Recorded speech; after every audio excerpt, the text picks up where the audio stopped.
E aí, pessoal? Tudo bem com vocês? Um dos acidentes mais impressionantes e mais assustadores que nós vimos no decorrer da história da Fórmula 1. E um final de semana que nos trouxe de volta o fantasma do final da temporada de 1989, o Grande Prêmio da Espanha de 1990. Essa é a nossa história de hoje.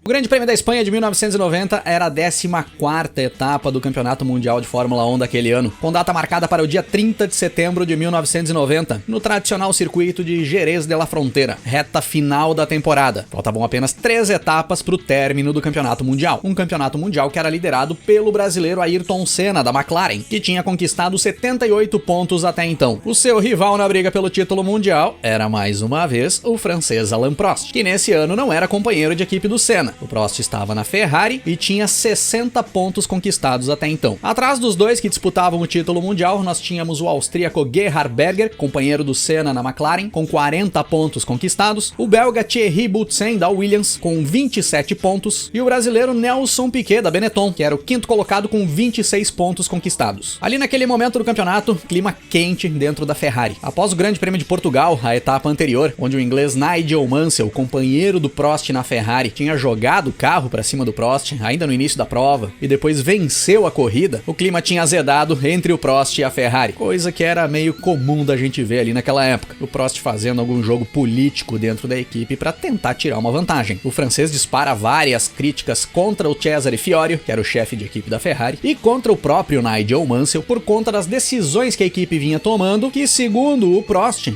não estavam beneficiando ele, não era um tratamento adequado de primeiro piloto que o francês vinha recebendo, e isso estava comprometendo os resultados do francês dentro da temporada, que não vinha conseguindo buscar o Senna na tabela do Mundial. Já começava a dizer por ali que se a situação não mudasse, se a Ferrari não mudasse esse comportamento, ele buscaria outros ares dentro da Fórmula 1, coisas de Alain Prost. E esse jogo do Prost aí surte o efeito desejado. A presidência do grupo Fiat, que é o grupo detentor da marca Ferrari, vai para Jerez de la Frontera no final de semana do Grande Prêmio para acompanhar o evento e dar apoio ao Prost. Declarar abertamente e diretamente ao francês que a equipe trabalharia totalmente voltada para que o Prost conseguisse bater o Senna na pista e conquistar o campeonato mundial para a Ferrari. A Ferrari faz uma reunião com os seus dois pilotos e deixa bem claro para o Nigel Mansell: a partir de agora, o inglês iria trabalhar totalmente pro Prost. O Mansell ali naquele momento já tinha anunciado que deixaria a Fórmula 1 ao término da temporada. Ele vinha descontente dentro da Ferrari, o Cesare Fiorio não tinha cedido os pedidos que o Mansell tinha feito para seguir dentro da equipe, e o inglês tinha anunciado que iria para sua aposentadoria. Só que é nesse momento que o Frank Williams chama o Mansell para conversar e abre a possibilidade de levar o inglês de volta para Williams. Antes disso, o Frank Williams tinha tentado a contratação do Senna, mas o Senna preferiu seguir com a McLaren e com a Honda. O Frank queria um nome de peso para dentro da equipe, ali para 1991, e ele via com bons olhos a volta do Mansell. O Mansell, que sabia da tentativa do Frank Williams de levar o Senna para dentro da equipe, sabia que o Frank Williams estava disposto a abrir o bolso, a tirar os dólares da carteira, pois não era bem assim para levar o Senna para dentro da equipe. Então o Mansell pede um bom salário para o Frank Williams, que fica aberto às negociações e acaba oferecendo um contrato de 1 ano para o Mansell dentro da equipe, para correr a temporada de 1991, com opção de renovação para 1992. Para quem conhece a história, sabe que era dado ali os primeiros passos do inglês Nigel Mansell para a conquista do seu único título mundial dentro da categoria. Nos treinos classificatórios ali em Jerez de la Frontera, nós acabamos presenciando uma das cenas mais fortes, mais assustadoras da história da Fórmula 1. O acidente sofrido pelo inglês Martin Donnelly, da Lotus, ainda na sessão de sexta-feira. O Donnelly perde o controle do carro, bate forte com muita violência no guarda-reio ao lado da pista. O carro da Lotus se desintegra todo, o Donnelly é ejetado do carro, preso ao banco pelo cinto de segurança, sai se arrastando pelo asfalto por mais de 100 metros e fica solto, parado ali no meio da pista, como se fosse uma marionete largada no chão, imóvel. O paddock todo ficou em choque, com certeza essa cena remeteu muito ao acidente fatal do Gilles Villeneuve em Zolder, 1982. Até os dias de hoje, rever essa cena, rever essas imagens do Donnelly ali no chão, assusta muito, e é difícil de acreditar que o Donnelly viria sobreviver a esse acidente. Foi o fim da carreira do Martin Donnelly na Fórmula 1, mas ter sobrevivido a esse acidente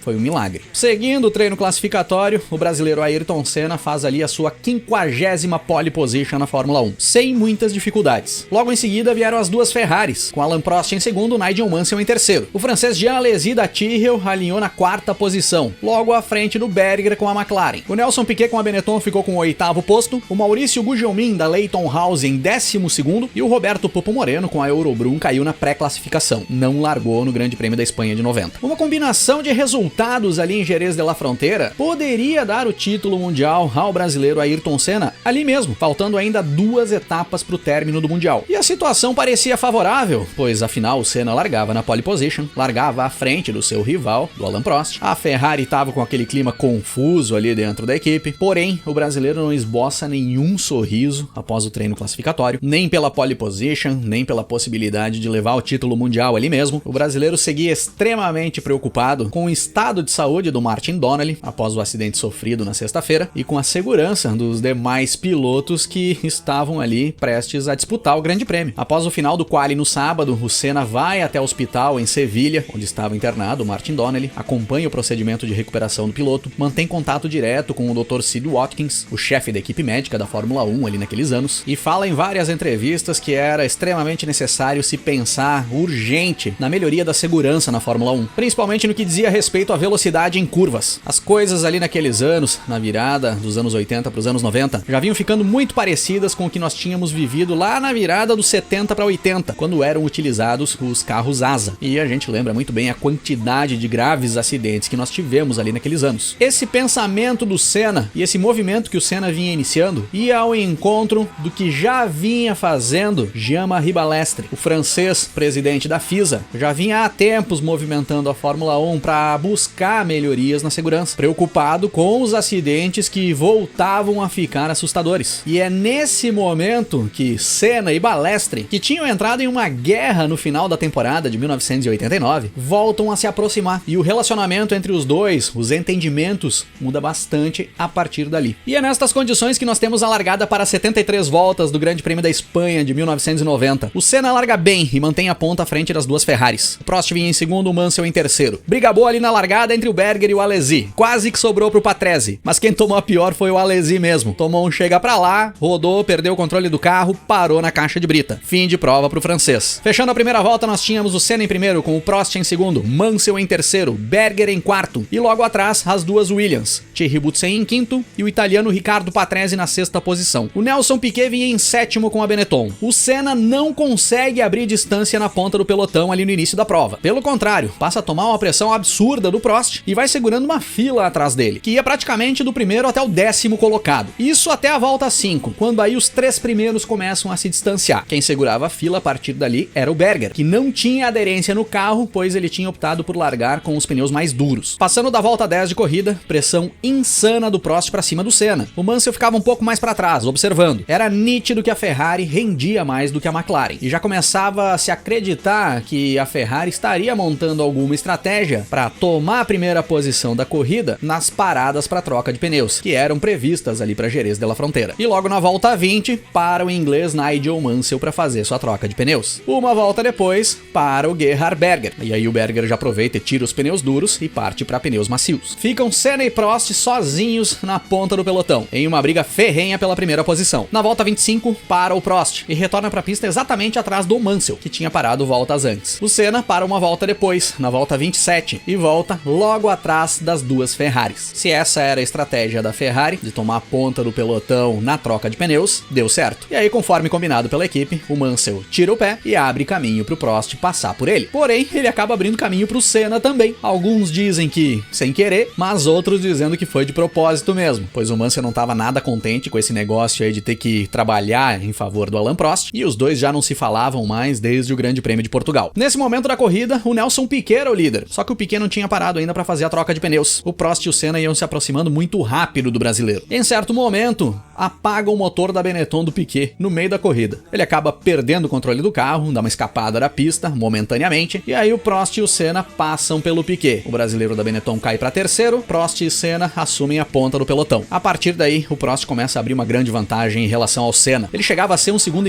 mais rápido que o brasileiro. Tanto que o Senna não força mais o ritmo, tira o pé e passa a administrar a segunda posição, que em termos de campeonato, de disputa do título mundial, era um bom resultado. Na volta 35, o Prost já tinha 13 segundos de vantagem para o Senna. Na volta 40, essa diferença já era de 24 segundos. Passando da volta 40, o motor da Benetton do Piquet resolve complicar de vez a vida do brasileiro. Ele ficava apagando e voltando o tempo inteiro. E aí a corrida do Piquet fica totalmente comprometida. Chegando na volta 50, o Prost tinha 30 segundos de vantagem para o Senna, que agora tinha que segurar o Mansell atrás dele. O Leão já vinha empurrando a McLaren do Senna na pista. Na volta 51, o Prost para fazer mais uma troca de pneus. Após a parada, ele volta ainda em primeiro. Tamanha era a vantagem que o francês tinha na frente. Na volta 52, o Mansell passa pelo Senna, que vai para os boxes logo em seguida. Faz mais uma troca de pneus e retorna para a pista na sexta posição, logo atrás do Berger, que também já tinha feito uma segunda troca. Só que na volta 54, o Senna encosta o carro na grama do circuito de Jerez de la Frontera e abandona a prova com um dos radiadores da McLaren furado. Fim de prova para o brasileiro e a alegria do francês da Ferrari, que ia se encaminhando para uma vitória. Quem vinha bem na corrida nesse ponto era o Maurício Gugelmin. O Gugelmin era o sétimo colocado ali quando nos encaminhávamos para a reta final da corrida. Sétimo colocado não por muito tempo. O Gugelmin sobe para sexto quando o Berger resolve dar um showzinho à parte para nós, vai para cima do Thierry Boutsen para tentar a ultrapassagem, se enrosca na Williams do belga, dá um belo salto na pista e cai na caixa de brita. Fim de prova para o austríaco. E fim das atividades para a McLaren ali em Jerez de la Frontera. Pela primeira vez no ano, a McLaren não teria nenhum carro concluindo a prova. Maurício Gugelmin subindo para a sexta posição. Entrava na zona de pontos, mas por pouco tempo. Problemas na embreagem da Leyton House do brasileiro fazem com que ele perca desempenho e vá caindo no pelotão. Uma pena. A partir daí, o Alain Prost administra a primeira posição, vai deixando cair pouco a pouco a grande diferença que ele tinha em relação ao seu companheiro de equipe, o Nigel Mansell, e fecha as 73 voltas do Grande Prêmio da Espanha de 1990 na primeira posição, com o Mansell vindo logo atrás fechando uma bela dobradinha da Ferrari e o italiano Alessandro Nannini da Benetton fechando o pódio em terceiro. O Gugelmin, mesmo com problemas no carro, conseguiu cruzar a linha de chegada na oitava posição, um bom resultado para o brasileiro. A Ferrari conquistava ali em Jerez de la Frontera 1990 tudo o que ela queria, dobradinha, somando o máximo de pontos do Grande Prêmio, com Alain Prost vencendo a prova e as duas McLarens não pontuando. O campeonato seguia aberto. Pro Senna, voltava a assombrar o fantasma de 1989. A decisão do campeonato era jogada para a prova seguinte, o Grande Prêmio do Japão, onde tinha acontecido toda a treta da temporada anterior, com o título sendo decidido fora das pistas. Desenhava-se novamente um cenário tenso para a decisão de um título mundial, disputado entre Ayrton Senna e Alain Prost, os dois maiores rivais que a Fórmula 1 já teve. E é lógico que isso é assunto para